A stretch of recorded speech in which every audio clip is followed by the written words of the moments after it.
Hello guys, in this video I am going to show you how to get this PC icon on desktop.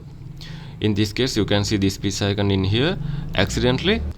If I delete this one, let's see how to get it again. First you need to right click on the empty area, go to personalize. In this menu you need to choose themes option, scroll down and tap on desktop icon setting. In here you can see there are several icons we can add from the desktop.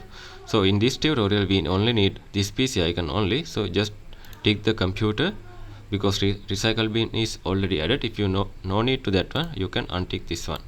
Then after you can tap on apply and OK. And other than that you can change your icon also. Just tap on change icon. You have several options to choose which icon you need to add for that one. As an example, I like to add this icon for that. Tap on OK. You can see the icon is changed and apply and OK. Now close this one. So you can see this PC icon is set is like this and it is appear here. So this is how you can add this PC icon on desktop in Windows 11. If you think this video is helpful, please consider subscribe and liking this video.